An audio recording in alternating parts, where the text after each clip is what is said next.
bloody elbows. Conor breaks down rounds 1 and 2 of Nate Diaz vs. Conor McGregor to an easy frontrunner for 2016's Fight of the Year.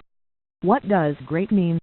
We could be corny and go to the dictionary definition, but in combat sports the term carries special significance. The dominant champion is great, as he must constantly adapt and improve to defend his title from a list of increasingly well-prepared challengers. A trainer is great if he carries multiple fighters to world titles, or revitalizes the career of a fighter who seems set in his ways. Often those fighters are great in their own right. It takes special discipline and aplomb to overcome the tendencies of one's own style, which are often intrinsically tied to the fighter's personality, and every bit as difficult to tame. The fight can be great too. Exciting fights are fairly commonplace, but a great fight demands something more. For their contest to be great, the fighters must bring the best out of one another.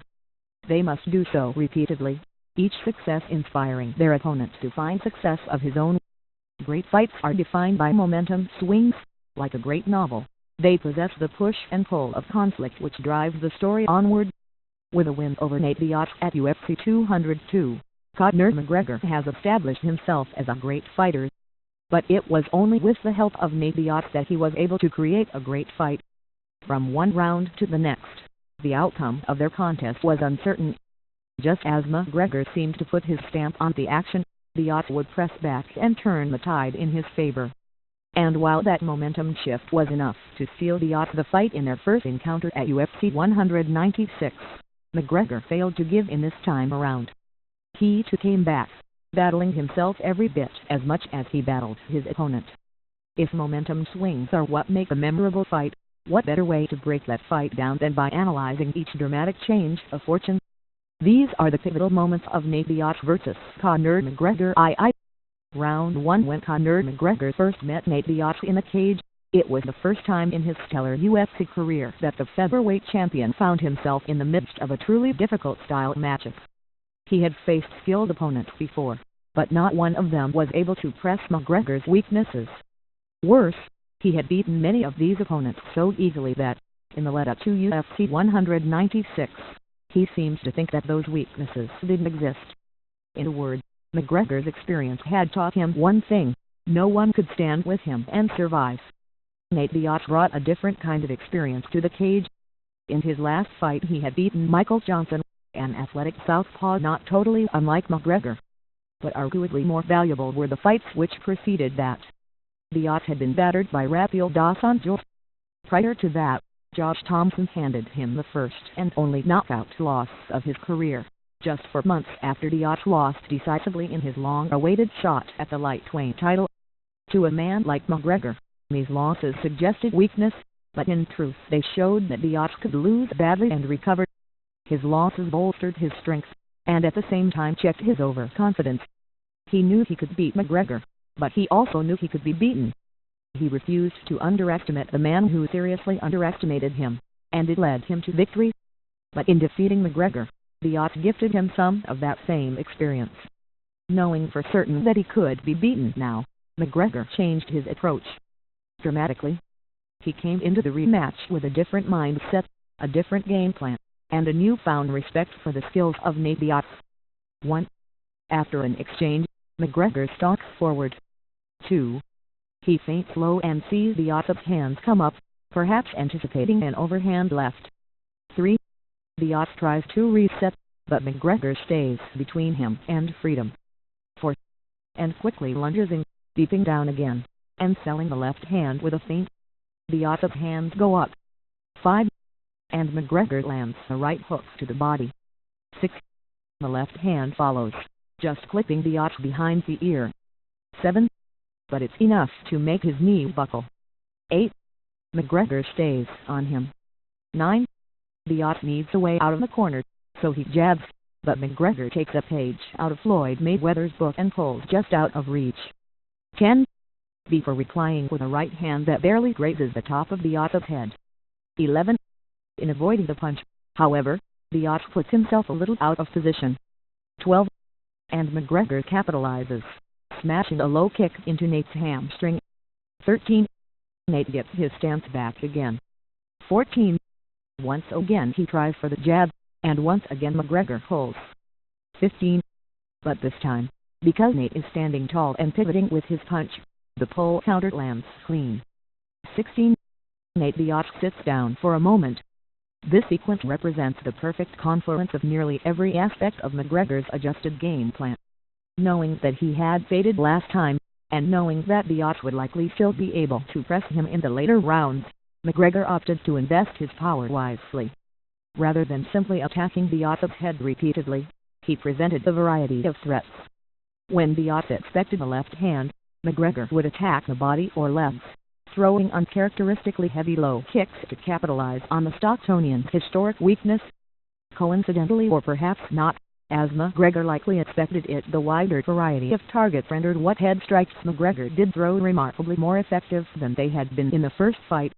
By switching his leg side power strikes and using the threat to set up right-handed body shots, McGregor forced Diaz to hesitate. Nate found himself trapped against the fence, and rather than feinting or putting together combinations to escape, he fell back on a simplified version of his best strike, the jab. There are worse reactions to pressure. As far as strikes go, the jab is a safe one. It is easy to throw, covers distance, and sets up both movements and follows up strikes. In this case, however, McGregor found himself on the favorable side of a simple numbers game. As he was being pressured, Diaz was forced to consider a number of attacks to which he might be susceptible. McGregor only had to worry about the jab, and he wasn't worried in the slightest. He had his pull counter cocked and ready, and Nate Diaz went down for the first time in 13 minutes with the featherweight champ. Round 2 Diaz had his moments, but the momentum of round 1 remained firmly in McGregor's grasp, and that narrative snowballed into the second round. McGregor's leg and body attack continued. Now he began to mix in quick, flicking jabs to set up his left hand. Picking up the pace, McGregor floored Diaz twice with left hands, one a sweeping blow to the neck, the other an arrow straight shot down the pipe. It seemed that McGregor was primed to finish Diaz in the second round, just as Diaz had finished him 5 months before. And then it happened. McGregor began to slow, as if out of nowhere. Again, Nate Diaz hadn't been anywhere near as competitive as he was in March this time around, but he still knew the tired man when he saw one. And McGregor's body language was unmistakable. Channeling his older brother, Nate Diaz came on. 1. After an exchange, Diaz marches toward McGregor. 2. For the first time in the fight, McGregor does not pivot or adjust his distance. He turns his back and jogs away from Diaz. 3. Nate senses the turning tide, and rushes to revenge. 4. He leads with a hook turned slap, and McGregor weaves dramatically to avoid it. 5. And once again feels compelled to hustle away from Diaz, who pursues. 6. Jump forward a few seconds, and Diaz is still pushing, literally shoving McGregor back. 7. Maintaining a close distance, Nate covers up, baiting Conor to lead. 8. And he does, sliding an uppercut through Diaz's arms but missing his chin. 9. The follow-up jab does land, but Diaz notices the change in tactics. No more hard counters. McGregor is trying to keep him off. 10. Nate does not oblige. He smacks McGregor with a hook, missing the chin but sending him off balance regardless. 11. McGregor does get his elbow up in time to deflect a follow-up left. 12. But as he steps back, Diaz stays hot on his heels. 13. McGregor jabs again, but this time Diaz times it, slipping and landing the body jab simultaneously. 14. Followed by a right hook upstairs that catches McGregor leaning. 15. And another defensive jab, this one parried. 16. Now Nate counters with gusto. McGregor blocks the right hook. 17. He just slips the left straight. 18. Another right hook blocked, but McGregor is desperate to stave Diaz off. 19.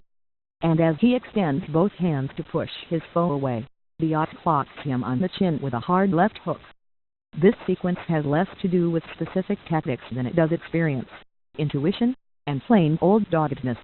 His nose spilling blood down his chest, Nate Diaz was nonetheless keen enough to sense McGregor fading, and tame enough to press the advantage, or at least press the action until he found one. Body language is immensely important in combat sports. Dan Henderson's right hand is dangerous in its own right, but it also acts as a helpful deterrent as he stalks forward, carrying it like the bazooka on his shoulder. Anderson Silva's lowered hands might present an opening, but they also strongly suggest the fighter's disdain for any attacks that might come his way. He is utterly unconcerned with covering his chin. Fedor Emelianenko's icy demeanor was, for 6 years, the surest way to convince the heavyweight contender that he didn't matter, that he was fighting a machine designed to rip bigger men apart. And Conor McGregor's agile, bouncing movement indicates that he is ready to punish each and every attack that comes his way. Now, 3 minutes into round 2, that aspect began to fade. The calculated pressure that had defined McGregor's first 8 minutes was replaced with quiet desperation. Whereas before he had evaded subtly enough that he could immediately counter, and what better example than the pole counters we looked at in the first round, now he began looking for space. He couldn't seem to get enough. Instead of trying to hurt Diaz with heavy blows, he sought distance between himself and his opponent. When it failed to materialize, he began jabbing and pot-shotting, looking for anything to slow the swelling of Diaz's confidence, but refusing to sit down on a power combination for fear of the counter. And when that too failed, he could do nothing but defend. Diaz did not dominate the final minutes of the round thoroughly enough to take it. Even as he walked McGregor down, he ate shots. Just as in the first fight, Nate was emboldened by those shots. They felt different than the ones which had stung him earlier. He realized he could take them and keep coming forward. Even so, McGregor was not easy to hit clean until the final 45 seconds of the round, and even then he avoided taking serious punishment or showing any signs of damage. McGregor had won this battle, but all signs indicated that, once again, he was on the verge of losing the war. He returned to his corner with hands on hips and a sigh on his face. Diaz flexed and swaggered back to the corner, knowing that once again he had weathered the storm. Come back tomorrow for part 2, in which we will look at rounds 3, 4, and 5 of this epic contest.